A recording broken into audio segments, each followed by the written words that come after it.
Berikutnya kami persilakan kepada jamaah ibu-ibu yang sudah siap dengan pertanyaannya. Ada Ibu Indriana. Ibu Indriana atau Ibu Indriani? Ibu Indriani. Oke, boleh berdiri Ibu Indriani. Silakan, nanti akan dijawab oleh guru kita Ustadz Fikri. Bismillahirrahmanirrahim. Assalamualaikum warahmatullahi wabarakatuh. Waalaikumsalam warahmatullahi wabarakatuh. Izin bertanya Pak Ustadz. Terkadang kita sering disakiti orang, baik fisik maupun mental. Di hadapan banyak orang. Tapi saya tidak pernah membalasnya. Saya hanya diam di dalam hati dengan tersenyum. Dan ada sedikit di hati berbicara, biarin aja nanti Allah yang akan balas atau orang lain yang akan membalas. Apakah salah satu dendam yang saya ucapkan itu? Mohon pencerahannya Pak Ustadz. Baik. Menarik ini pertanyaan disampaikan oleh Bu Indriani ya. Silakan Yai Fikri. Pertanyaan dari Ibu Indriani.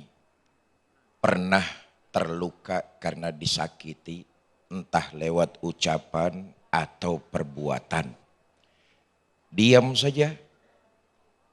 Enggak ngebales. Tapi di hatinya terbesit.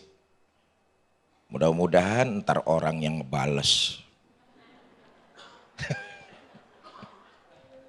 Begini, saya pengen menukil apa yang pernah disampaikan Ibnu Maskaweh dalam kitab Tazhibul Akhlaq wa Tadhirul A'raq. Kata Imam Ibnu Maskaweh, orang yang marah sesungguhnya menunjukkan ketidakmatangan batinnya. Boleh jadi ucapannya itu akan melukai orang lain. Nah, ketika kita mengalami persoalan kayak begitu, Ibnu Maskaweh memberikan 4 solusinya. Pertama, betul tuh sudah dipraktekkan oleh Ibu Indriani. Jangan langsung bereaksi. Bu, kalau hati kita terpancing marah karena luka dan kecewa, jangan langsung terpancing reaksi. Jangan langsung menanggapi. Diam saja dulu. Dan menurut Ibnu Maskaweh, diam itu merupakan awal dari kemenangan. Ibu udah menang tuh. Cuman di akhir kalah lagi. Ya, itu manusiawi, nanti saya bahas. Kata Ibnu Maskaweh, jangan langsung menanggapi. Tenang dulu, diam saja dulu. Dan diam merupakan awal dari sebuah kemenangan. Yang kedua kata beliau, kalau mau melakukan tindakan, fikirkan dulu resikonya. Apa akan memperbaiki keadaan atau malah memperburuk kondisi yang sudah terjadi. Pikirkan dulu, maaf ya, kita ini kalau udah terluka, emosi memuncak, naik ke atas kepala, itu ketutup semua akal pikiran. Makanya tadi sudah disampaikan oleh Ustadz Zaki. Akal ini jangan sampai ketutup oleh emosi, oleh luka, oleh kecewa. Berikan ia ruang. Makanya Ibnu Maskaweh bilang, jangan langsung bereaksi. Tenang dulu, diemin dulu. Yang kedua, kalau mau bertindak, pikirkan resiko. Pikirkan resikonya. Yang ketiga, nah ini perlu nih.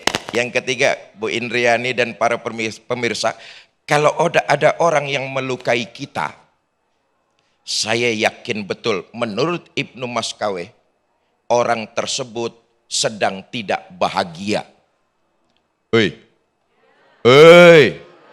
Kalau ada orang yang melukai kita, menurut Ibnu Maskaweh, orang tersebut sedang tidak bahagia.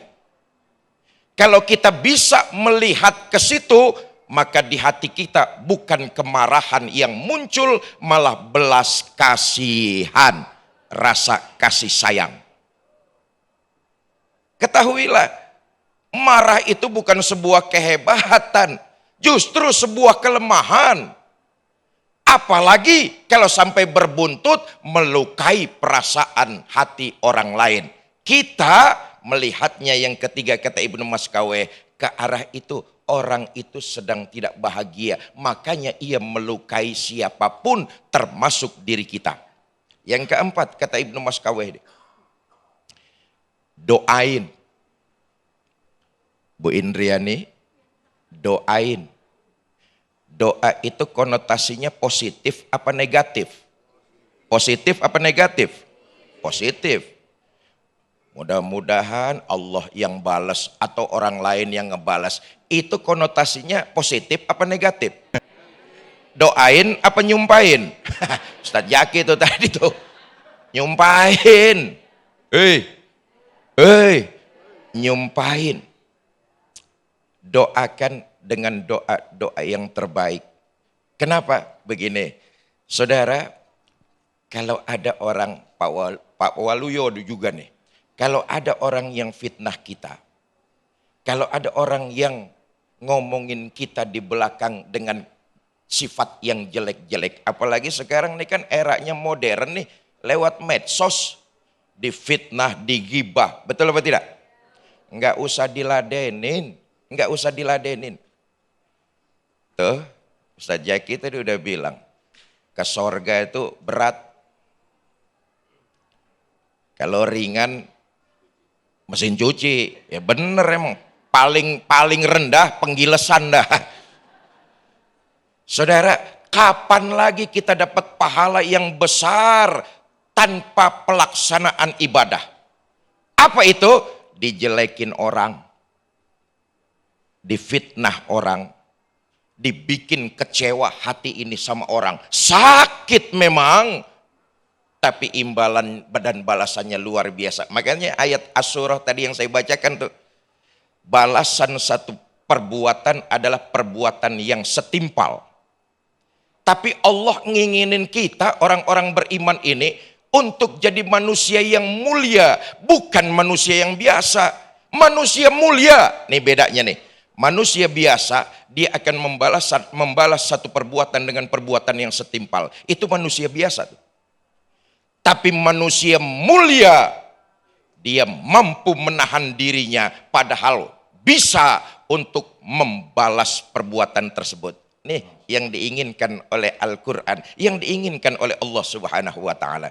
Karena itu ketahuilah kalau ada orang yang memfitnah kita, menjelek-jelekan kita, sesungguhnya dosa kita dikurangin, pahala kita ditambahin. Wallahu a'lam bishawab. Baik, Masya Allah, terima kasih. Guru kita tadi telah menjelaskan bagaimana kita diminta untuk memilih. Apakah kita sebagai orang yang mulia atau terus sebagai orang yang terluka?